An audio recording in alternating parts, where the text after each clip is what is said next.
नमस्कार मित्रांनो, मी प्रणव माने. तुम्हाला माहितीच आहे आपला यूट्यूब चॅनल आहे. मित्रांनो, हा व्हिडिओ बनवण्याचं असं काही स्पेसिफिक म्हणजे कारण नव्हतं. पण अशी काही माझ्यासोबत एक घटना घडली इथं पुण्यामध्ये. त्याच्यामुळे मला हा व्हिडिओ बनवावा लागतोय मित्रांनो. आणि कसा विषय आहे की गावाकडची खूप मुलं पुण्यामध्ये शिकण्यासाठी आलेली आहेत आणि त्यांच्यासोबत हा फ्रॉड होऊ नये हेच एक उद्दिष्ट आहे मित्रांनो ह्या व्हिडिओचं. म्हणून मी हा व्हिडिओ बनवतोय. मित्रांनो, मी आता फायनल इयर कम्प्युटर इंजिनिअरिंगला आहे आणि आता आमची प्लेसमेंट वगैरे कॉलेजमध्ये चालूच आहेत. मात्र त्याचबरोबर मी एक ऑफ कॅम्पस प्लेसमेंटसाठी अप्लाय केलं. तो प्लॅटफॉर्म नोकरी कॅम्पस. आता सर्वांना माहितीच आहे नोकरी कॅम्पस हा किती ट्रस्टेड प्लॅटफॉर्म आहे मित्रांनो. तर मी नोकरी प्लॅटफॉर्म या वेबसाईटवरून मी अप्लाय केलं. अप्लाय केल्यानंतर मी सिलेक्ट झालो. माझा रिझ्यूम म्हणजे मला व्हॉट्सअपला त्यांचा मेसेज आला, तुमची प्रोफाईल आम्हाला ही झाली आहे म्हणून सापडली आहे नोकरी कॅम्पस या .com म्हणजे या वेबसाईटवरून, आणि तुमचा रिझ्युमे आम्हाला सेंड करा, तुम्ही शॉर्टलिस्ट झाला आहात. मग मित्रांनो, मी रिझ्युमे सेंड केला. रिझ्युमे सेंड केल्यानंतर त्याच्यानंतर मेसेज आला, ठीक आहे प्रणव, तुम्ही सिलेक्ट झाला आहात, तुम्हाला इंटरव्ह्यूला यावं लागेल. आता मित्रांनो, इथून मला 20 किलोमीटर इंटरव्ह्यूला जायचं होतं. मग मी त्यांना काय म्हटलं, माझा इंटरव्ह्यू ऑनलाईन मॅनेज करू शकताल का? तर ते म्हणले, नाही, तुम्हाला एक वेळेस इंटरव्ह्यूला यावं लागेल आणि त्याच्यानंतर तुमचा मग वर्क फ्रॉम होमच आहे, सो तुम्हाला एक वेळेस इंटरव्ह्यूला यावं लागेल. मग नंतर मित्रांनो, मी लवकर इथून 8 वाजता इथून निघलो. माझा 10 वाजता इंटरव्ह्यू होता. मग 8 वाजता मी इथून निघाल्यानंतर मित्रांनो 2 तासामध्ये मी तिथं इंटरव्ह्यूला गेलो. इंटरव्ह्यूला गेल्यानंतर सर्वप्रथम मित्रांनो इथं माझा रिझ्युमे घेतला. रिझ्यूममध्ये आता सर्वांना माहितीच असेल रिझ्यूमे म्हणजे काय. रिझ्यूम म्हणजे असं की त्याच्यामध्ये आपले स्किल्स वगैरे आपण हायलाईट्स केलेले असतात, ते डॉक्युमेंट. तर ते डॉक्युमेंट मी सगळ्यात पहिला त्या डिस्कवरती मी मित्रांनो सबमिट केलं. सबमिट केल्यानंतर मॅडमनी सांगितलं 1-2 मिनटं आत एक इंटरव्ह्यू चालू आहे, त्याच्यानंतर तुझा नंबर आहे. डायरेक्ट एच आर इंटरव्ह्यू होता मित्रांनो तो. मग त्याचा इंटरव्ह्यू झाल्यानंतर मला मॅडमनी आत बोलवलं, प्रणव ये, तुझा इंटरव्ह्यू आहे म्हणून.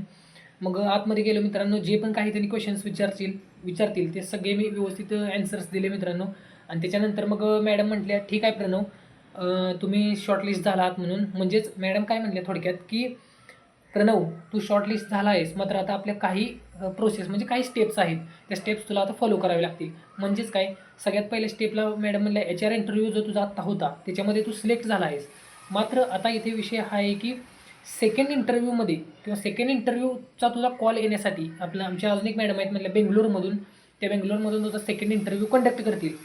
पण सेकंड इंटरव्ह्यू तुझा कंडक्ट करण्यासाठी तुला 4,000 रुपये पे करावे लागतील. मग मी म्हटलं, मॅडम इंटरव्ह्यूसाठी तर असं म्हणजे कुठे पे केले जात नाहीत, मग कसे काय इंटरव्ह्यूला पे करावे लागतील काय? तर मॅडम म्हणले, हो प्रणव, पण ती एक कंपनीची प्रोसेस असते, ती प्रोसेस आपल्याला फॉलो केली पाहिजे. तिकडे सर्व मॅडम वगैरे ते बाहेरच होत्याच. माझ्या केबिनमध्ये इंटरव्ह्यू चालला होता मित्रांनो. आणि ठीक आहे म्हटलं, मग 4,000 रुपये काय म्हणजे मॅडम काय म्हटल्या, मॅडम म्हटल्या की हे 4,000 रुपये तू जर दुसऱ्या राऊंडला सिलेक्ट झालास, म्हणजेच तू या प्रोफाईलसाठी जर सिलेक्ट झालास. मित्रांनो, मी वेब डेव्हलपमेंट या प्रोफाईलसाठी अप्लाय केलं होतं. या प्रोफाईलसाठी जर तुम्ही सिलेक्ट झालास तर तुझे हे 4,000 जे ते तुझ्या सॅलरीमधून ॲड ऑन होऊन येणार. म्हणजे तुझी सॅलरी समजा मित्रांनो 35,000 त्यांनी सांगितलं होतं. 35,000मध्ये हे 4,000 वाढून म्हणजे 39,000 तुझ्या पहिल्या महिन्याची पेमेंट येणार असं त्यांनी सांगितलं. आणि जर तू नाही सिलेक्ट झालास तर तुझं आत्ताच्या आत्ता आम्ही रिफंड देणार आहे 4च्या 4,000 इमिजिएटली, जर तू दुसऱ्या राऊंडला सिलेक्ट नाही झालास तर. मग मी विचार केला, ठीक आहे, जर रिजेक्ट झालं तर आत्ताच्या आत्ताच भेटत आहेत, आणि जर सिलेक्ट झालो तर आपल्या पगारामधून ते ॲड ऑन होऊन येणारच आहेत. म्हणजे टोटल 35,000 आणि 4,000 39,000 तर आपल्याला येणारच आहेत. म्हणून मग आता गावाकडच्या मुलांचा किंवा आता कोणता जरी स्टुडंट माझ्या ठिकाणी असता तर मित्रांनो हाच विचार केला असता की रिजेक्ट झालो तर भेटणारच आहेत, नाही जर का रिजेक्ट झालो सर सिलेक्ट झालो तर ॲड ऑन होऊन तर सॅलरीमध्ये येणारच आहेत. हा मित्रांनो सर्वांनी हाच विचार केला असता, कारण की हाच विचार म्हणजे बघा ना तुम्ही विचार करून मित्रांनो, हाच विचार करणार सर्वजण. मग म्हणजे शक्यतो तरी. मग मित्रांनो माझा तो विचार झाला. विचार झाल्यानंतर ठीक आहे मॅडम म्हटलं. मग मी माझ्या वडील माझ्या शेतामध्ये होते. शेतामध्ये असताना मी त्यांना कॉल केला. पप्पासनी म्हणलं, पप्पा मला 4,000 रुपयाची गरज आहे. मग माझ्याकडे 1,000 आहे, तुम्ही 3,000 पाठवा. मग त्यांनी मला 3,000 पाठवले आणि माझे 1,000 असे टोटल मिळून 4,000 मी त्यांच्या कंपनीच्या स्कॅनरवरती पे केले. पे केल्यानंतर मित्रांनो त्यांच्याकडे एक डॉक्युमेंट होतं. मॅडम म्हणले डॉक्युमेंटवर साईन कर. त्यांनी रूल्स वगैरे मला काही सांगितले नाही. डायरेक्ट साईन कर म्हणलं, तुला इमिजिएटली आता कॉल आला आहे मॅडमचा, तर तुला कॉलवरती बोलायचं आहे सेकंड राऊंडला. मग आता कॉल आहे म्हटलं, आला आहे म्हटल्यानंतर मी रूल्स वाचले नाहीत आणि डायरेक्ट साईन केली. साईन केल्यानंतर मी सेकंड राऊंड मॅडमचा स्टार्ट झाला. सेकंड राऊंड स्टार्ट झाल्यानंतर ॲक्च्युली विषय काय झाला मित्रांनो, मी मॅडम त्या केबिनमधून बाहेर गेल्यानंतर मी त्या कॉलवरती बोलत होतो. कॉलवरती बोलत असताना मित्रांनो काय होत होतं की मी कॉलवरती तरी बोलत होतो, मात्र तो सेम जो मॅडमचा आवाज येत होता तो सेम आवाज केबिनच्या बाहेरून सुद्धा असं थोडा थोडा येत होता. मग माझ्या डोक्यामध्ये काय आलं, अरे इथं तर म्हटलं आपण म्हणजे मॅडम तर म्हटलं बेंगलुरूमधून बोलतायत आणि इथं फोनवर बोलायला बाहेरून कसा आवाज यायला लागला आहे, असं माझ्या डोक्यामध्ये मित्रांनो क्लिक झालं. आणि क्लिक झाल्यानंतर मग मी काय म्हटलं की 100% फ्रॉड वगैरे किंवा फ्रॉड असू शकतं. मग त्याच्यानंतर मग मी त्यांना सांगितलं असं मॅडमना म्हणजे मी उत्तरच सांगितलं नाही सेकंड राऊंडला. बघूया तर म्हणलं रिजेक्ट झाल्यानंतर ते आपल्याला रिफंड तर देतात का नाही, नाहीतर नंतर म्हणलं आपल्याला अप्लायसुद्धा करता येईल, डबल आपण इंटरव्ह्यूतून सिलेक्ट होऊ म्हणलं, काय प्रॉब्लेम नाही. मग मित्रांनो मी त्या मॅडमनी मला जे पण काही क्वेश्चन विचारले त्या क्वेश्चनचे एकाचसुद्धा मित्रांनो मी आन्सर दिलं नाही. म्हणजे थोडक्यात काय त्यांनी मला 4 ते 5 क्वेश्चन खूप सिंपल विचारले माझ्या प्रोफाईलच्या रिलेटेड. पण मित्रांनो मी ते बळनं मित्रांनो मी त्याचे आन्सर्स दिले नाहीत. का? कारण मला माहीत होती 100% काहीतरी फ्रॉड असू शकतं. का तर त्या मॅडम ज्या बोलत होत्या त्या मॅडमचा आवाज केबिनमधून म्हणजे केबिनच्या बाहेरून सुद्धा येत होता आणि कॉलवरून पण सेमच आवाज येत होता. मग म्हटलं मॅडम तर बेंगलोरमधून बोलत आहेत, मग बाहेरून कसा आवाज येतोय? मग त्याच्यामुळे मित्रांनो मग मी काय केलं, एकाचंही आन्सर दिलं नाही. तरीसुद्धा मला मॅडम काय म्हटल्या मित्रांनो की ठीक आहे प्रणव, तुझं नॉलेज आहे व्यवस्थित, आम्ही तुला दुसऱ्या राऊंडला सिलेक्ट करतोय, रिजेक्टचा काही प्रॉब्लेम नाही, तुला आम्ही सिलेक्ट करतोय आणि तुला फक्त सिलेक्ट झाल्यानंतर ट्रेनिंगला तुला जॉईन करावं लागेल, म्हणजे आमचं ट्रेनिंग जॉईन करावं लागेल कंपनीचं, आणि त्या ट्रेनिंगमध्ये तुला व्यवस्थित शिकवलं जाईल की तुला नक्की ॲक्च्युली काय कंपनीमध्ये आमच्या करायचं आहे. मग अरे बापरे म्हणलं. मी तर म्हटलं आता एक पण क्वेश्चनचा आन्सर मित्रांनो आता साहजिक आहे ना, एक पण क्वेश्चनचा आन्सर दिला नाही आणि मॅडम आपल्याला सिलेक्ट कसं केलं, म्हणजे मॅडमने आपल्याला सिलेक्ट कसं केलं. मग मित्रांनो इथंच माझे म्हणजे डोक्यामध्ये क्लिक झालं की 100% म्हणलं हा फ्रॉड असू शकतो. मग त्याच्यानंतर ते दुसऱ्या मॅडम ज्या केबिनमधून बाहेर गेल्या होत्या त्या आल्या, त्या म्हटल्या ठीक आहे प्रणव, तू सिलेक्ट झाला आहेस का काय? तर मी म्हटलं हो मॅडम, त्यांनी मला सिलेक्ट आहे म्हणून सांगितले, फक्त ट्रेनिंगला मला अटेंड करायला सांगितली त्यांनी. ठीक आहे प्रणव, कॉंग्रॅच्युलेशन्स मला मॅडम म्हटल्या. कॉंग्रॅच्युलेशन्स म्हटल्यानंतर मित्रांनो मला मॅडम त्या काय म्हटल्या की प्रणव हे बघ आता तुला ट्रेनिंग तर अटेंड करावीच लागेल. मग ट्रेनिंग अटेंड करण्यासाठी प्रणव तुला काय करावं लागेल, आपल्या ट्रेनिंगची फीज असते जी की नॉन रिफंडेबल आहे. मी म्हटलं ट्रेनिंगची आणि फीज असते का? तर मॅडम म्हटलं हो ट्रेनिंगची आपली फीज असते, ती नॉन रिफंडेबल आहे, म्हणजे ती तुला मागं नाही भेटणार. मग मी म्हटलं आता असं पण तसं पण सिलेक्ट झालो आहेच आणि म्हणजे सिलेक्ट झालो आहे आणि आपण ऑलरेडी 4,000 रुपये भरले आहेत. का भरले आहेत? कारण की आता रिजेक्ट जर झालो असतो मित्रांनो तर मला तिथल्या तिथे भेटले असते. मात्र मी आता सिलेक्ट झालो याचा अर्थ काय मित्रांनो, मला ॲड ऑन होऊन येणारच आहेत. मात्र ते आपले 4,000 तरी ॲड ऑन होऊन येणार आहेत, म्हणून मला ट्रेनिंग अटेंड करणं हे गरजेचं होतं ना मित्रांनो. समजा मी ट्रेनिंगच नाही अटेंड केलं तर ट्रेनिंग समजा मी नाही अटेंड केलं तर मी म्हणजे पुढं त्यांची प्रोसेसला मी त्यांच्या किंवा कंपनीमध्ये मी जॉईन असू शकत नाही. आणि जर मी जॉईन नाही झालो मित्रांनो तर माझं ॲड ऑन होऊन तर पेमेंट येणार नाही. मग मला तर ट्रेनिंगला त्यांना पैसे भरणे हे गरजेचंच होतं. पण मित्रांनो इथंच त्यांचा विषय, इथंच मित्रांनो एक खूप महत्त्वाची गोष्ट येते ती म्हणजे काय, आता सर्वांनी आणि मी सुद्धा तोच विचार केला. काय विचार केला की आपण 4,000 भरले आहेत. आता जर आपण ट्रेनिंग नाही केलं तर आपल्याला ते सिलेक्ट करणार नाही त्या प्रोफाईलसाठी. जर त्यांनी आपल्याला सिलेक्ट नाही केलं तर आपल्याला ते 4,000 जे ॲड ऑन म्हणून येणार होते ते भेटणार नाहीत. म्हणून कोणता जरी स्टुडंट असला मित्रांनो या ठिकाणी, मी असो किंवा दुसरा कोणताही स्टुडंट असता, तर त्याने हाच विचार केला असता मित्रांनो की नाही आपल्याला ट्रेनिंग ही द्यायची आहे. कारण की आपण 4,000 रुपये भरलेले आहेत आणि आपल्याला 4,000 जर ते सिलेक्ट झाले म्हटल्यानंतर 4,000 जर आपल्याला ते रिटर्न पाहिजे असले तर ॲड ऑन सॅलरीमध्ये येणार आहेत म्हटल्यानंतर मित्रांनो कुठला जर स्टुडंट असता तरी त्याने ट्रेनिंगसाठी पेमेंट हे करावंच लागलं असतं. कारण ते 4,000साठी तरी कोणत्या स्टुडंटने केलंच असतं. पण मित्रांनो माझ्या डोक्यामध्ये काय आलं की त्याच्या ट्रेनिंगला पण फीज घेणार ती जी नॉन रिफंडेबल आहे. आणि मित्रांनो ती फीज एवढी म्हणजे 20,000 रुपये फी होती मित्रांनो. आता 20,000 तर एवढी अफोर्ड नाही करू शकत किंवा बरेचसे असे विद्यार्थी ते नाहीत अफोर्ड करू शकत. मग आता मित्रांनो म्हणलं 20,000 तर आपण नाही म्हणलं अरेंज करू शकत, मग असे 4,000 कसे तर अरेंज केले. मग त्याच्यानंतर मग म्हणून तर मी म्हटलं मॅडमला, मॅडम मी आता अरेंज नाही करू शकत. ठीक आहे प्रणव म्हटल्या, तुला एक नंबर देतो, त्या नंबरला तुझं आधार कार्ड तुझं रिझ्युमे तू सेंड करून दे. मग 4 वाजता तुला पेमेंट करावं लागेल तुझी उद्या सकाळी मंडेपासून म्हणजेच सोमवारी मित्रांनो, सोमवारपासून तुझं ट्रेनिंग चालू होईल असं मॅडम म्हटल्या. मग ठीक आहे म्हटलं मॅडम. मग मी बाहेर आल्यानंतर मित्रांनो एका स्टुडंट मला असा भेटला, त्या स्टुडंटकडून मित्रांनो त्याने तब्बल 40,000 रुपये भरून घेतले होते. तो मित्रांनो जो स्टुडंट होता तो गावाकडचाच होता. तो कोणता बरं गाव, हां कोल्हापूरचा होता मित्रांनो. तो कोल्हापूरचा होता. मी पण कोल्हापूरमधील सांगली जिल्ह्यातील पलूस तालुक्यातील अंधरी या गावचा आहे मित्रांनो. तर तो मला म्हटला, अरे मित्रा माझ्याकडून 40,000 रुपये भरून घेतलेले आहेत. UI/UX प्रोफाईल काहीतरी होता तो. UI/UX डिझायनिंग असतं मित्रांनो, त्यासाठी होता तो. मित्रा माझ्याकडून 40,000 रुपये भरून घेतलेले आहेत. हे खरं आहे का नाही, का फ्रॉड असू शकते? आणि वरून मला ट्रेनिंगला 20,000 रुपये भरायला सांगितलेत म्हटले. तर मी 40,000 भरलेले, 20,000 काही भरले नाहीत म्हटला तो. मग तो स्टुडंट तिथून गेला. गेल्यानंतर ठीक आहे म्हटलं बघू तुला मी कॉल करतो. स्टुडंट गेल्यानंतर मित्रांनो मला असं समजलं की 100% म्हटली फ्रॉड दिसते. आणि म्हणजे असं माझ्या डोक्यामध्ये क्लिक झालंच होतं, का तर मॅडम त्याच बाहेरून मॅडम बोलत आहेत आणि ते तर सांगतात की बेंगलोरमधून बोलत आहेत. पहिली गोष्ट. दुसरी गोष्ट मित्रांनो, मी एकाही क्वेश्चनचं आन्सर दिलं नव्हतं. तरीसुद्धा मॅडमनी ते मला सिलेक्ट केलं आणि या दोन्ही गोष्टीवरून असं समजते मित्रांनो की तो फ्रॉड होता. आणि मग मी काय केलं, KG प्लेसमेंट यश भैया म्हणून सर्वांना माहिती असेल, प्लेसमेंट प्रिपरेशन ज्या प्लॅटफॉर्मवरती होतं त्यांचे तब्बल 2 लाख सबस्क्रायबर आहेत मित्रांनो. मी त्यांना कॉल केल्यानंतर त्यांना म्हटलं भैया असा प्रॉब्लेम झाला आहे, तो भैया म्हटला आत्ता इमिजिएटली 4,000च्या 4,000 जे पण तू भरलेस ते घे आणि प्रोफाईल रिजेक्ट कर. का? कारण की अशा प्रकारची पुण्यामध्ये आणि खूप सिटीमध्ये, पुण्यामध्ये म्हणा, मुंबईमध्ये अशा प्रकारचा खूप फ्रॉड चालू आहे. पैसे भरून घेतात आणि पैसे भरून घेतल्यानंतर आपल्याला ट्रेनिंगला आपण सिलेक्ट झालो आहे, ट्रेनिंगचे पैसे घेतात, प्लस 4,000 रुपये घेतलेले असतात. ते म्हणतात हे 4,000 तुम्हाला ॲड ऑन सॅलरीमध्ये देतो. कधी? ज्यावेळेस ट्रेनिंग आपली कंप्लीट होईल त्यावेळेस. मात्र ते ट्रेनिंगमध्ये काय करतात मित्रांनो, ट्रेनिंगमध्ये काही ना काहीतरी आपला दोष काढतात आणि त्या दोषमध्ये आपल्याला बाहेर करून देतात मित्रांनो. म्हणजे सांगतात तुम्ही म्हणजे खूप लॅक ऑफ नॉलेज आहे किंवा एक टेस्ट कंडक्ट करतील किंवा काही असं करतील आणि आपल्याला त्या मित्रांनो ट्रेनिंगमधून बाहेर काढून देतील. आणि ट्रेनिंगमधून बाहेर काढल्यानंतर मित्रांनो आपले ते 4,000ही बुडले आणि ट्रेनिंगचे 20,000ही बुडले. म्हणजे तब्बल मित्रांनो खूप असं नुकसान स्टुडंटचं होत आहे. पुण्यासारख्या सिटीमध्ये तर खूप चालू आहे मित्रांनो आणि म्हणजे मोठमोठ्या सिटीमध्ये खूप चालू आहे मित्रांनो. त्याच्यामुळं मग मी काय केलं, भैयाला फोन केला. भैया म्हटला नाही प्रणव हे सगळं फ्रॉड आहे म्हटला, तू आत्ताच्या आत्ता 4,000 रुपये इमिजिएटली घे. मग आता मित्रांनो करायचं काय, मी रिटर्न गेलो मॅडमकडे. मॅडम म्हणलं मॅडम मला करायचं नाही. तर मॅडम काय म्हटल्या, नाही प्रणव तू आता ह्या डॉक्युमेंटवरती साईन केली आहेस याचा अर्थ असा की तुला आता पेमेंट आम्ही रिफंड देऊ शकत नाही. तू ऑलरेडी इथं इन्स्ट्रक्शन्स रीड करायच्या होत्या, जे की तू रीड केल्या नाहीस.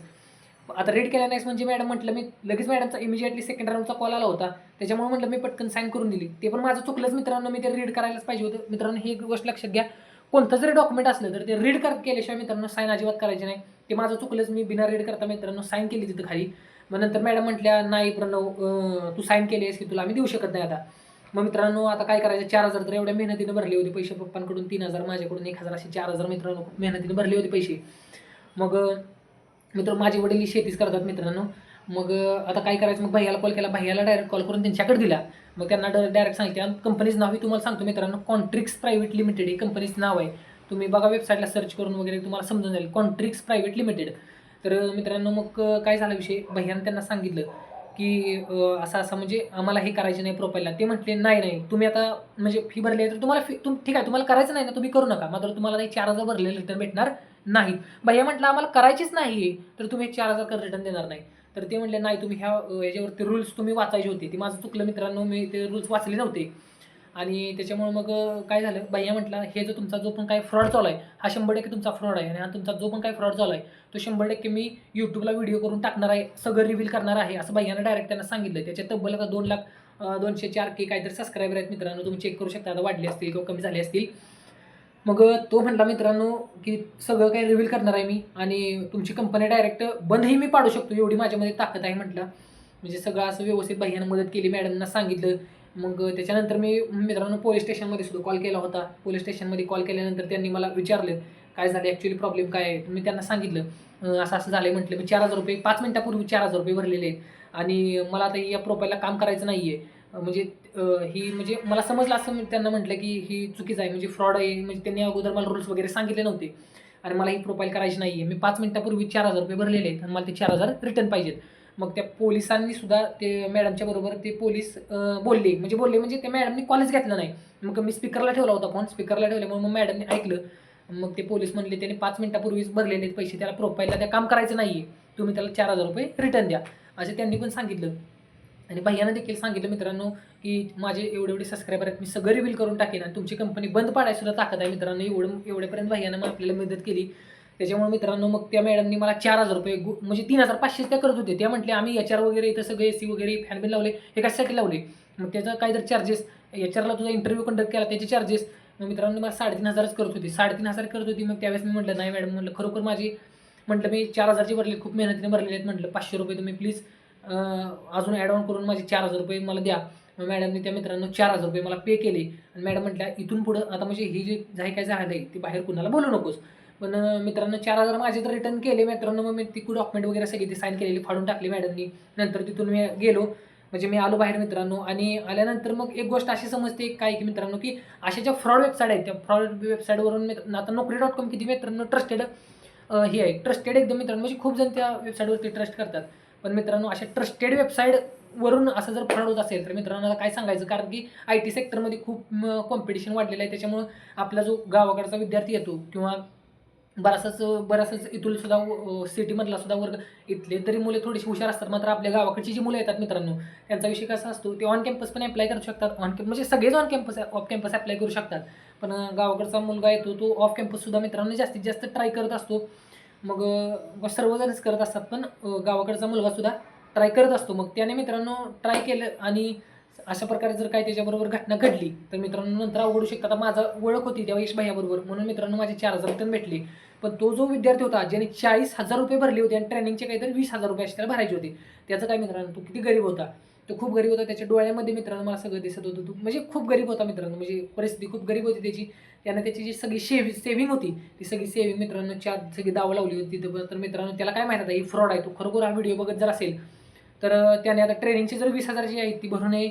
आणि त्याचा नंबर मी घेतला नाही मित्रांनो, पण तो जर खरोखर त्याने जर हा व्हिडिओ बघितला तर त्याने ट्रेनिंगचे तरी 20,000 भरू नये असं माझं मत आहे. आणि मग आता मित्रांनो काय होतं की खूप विद्यार्थी असे अप्लाय करतात, तिथे जातात, तिथे गेल्यानंतर डायरेक्ट मित्रांनो ते 4,000 रुपये सगळ्यात पहिला पे करावे लागतात.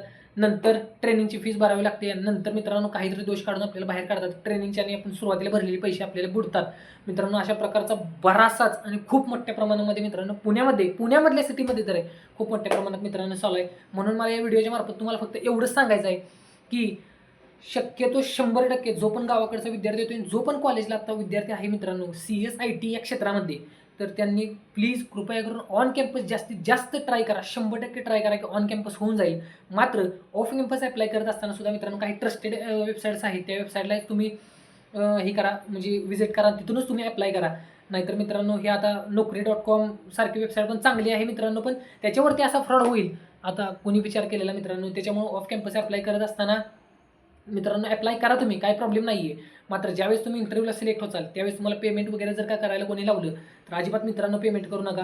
आता माझी एक ओळख होती म्हणून त्याने 4,000 मला रिफंड केले. मात्र प्रत्येकाची तशी ओळख असते असं नसतं मित्रांनो. त्यामुळं गोरगरीब विद्यार्थ्याचं किंवा जे गावाकडून विद्यार्थी येतात त्यांचं खूप मोठ्या प्रमाणामध्ये मित्रांनो नुकसान होत आहे. त्याचं 40,000 आणि ट्रेनिंगचे त्याने भरले असतील 60,000. मित्रांनो 60,000 त्याच्या आईवडिलांना कमवायला किती वेळ लागला असेल, आणि ते 60,000 आता त्याचे 2च मिनिटामध्ये म्हणजे 40,000 बुडले आणि 2 दिवसानंतर आता ते भरले असले तर टोटल तब्बल त्याचे 60,000 बुडले मित्रांनो. कारण त्याला काहीही करून ते ट्रेनिंगमधून ते बाहेरच काढणार, काही ना काहीतरी त्याच्यामध्ये दोष काढणार, बाहेरच काढणार मित्रांनो. त्याचं जे सेव्हिंग होतं ते 60,000 रुपये मित्रांनो त्यांनी बुडवलं. तर हे जो फ्रॉड चालू आहे ना मित्रांनो, हा फ्रॉड खूप मोठ्या प्रमाणामध्ये पुण्यामध्ये चालू आहे आणि त्या फ्रॉडचे बळी आपल्याला जायचं नाही आहे. त्याच्यामुळे मित्रांनो ह्या व्हिडिओमधून मला एवढंच सांगायचं आहे तुम्हाला की जेवढा पण वर्गमित्र आहे आपला, त्या वर्गमित्र आहे त्यांनी ऑन कॅम्पस 100% प्रयत्न करा. जरी त्यांनी ऑफ कॅम्पस अप्लाय केलं आणि इंटरव्ह्यूला तो सिलेक्ट झाला विद्यार्थी, तर मित्रांनो इंटरव्ह्यूला सिलेक्ट झाल्यानंतर तुम्हाला जर का त्यांनी पेमेंट करायला लावलं तर 100% तुम्हाला सांगतो मित्रांनो पेमेंट तुम्ही करू नका.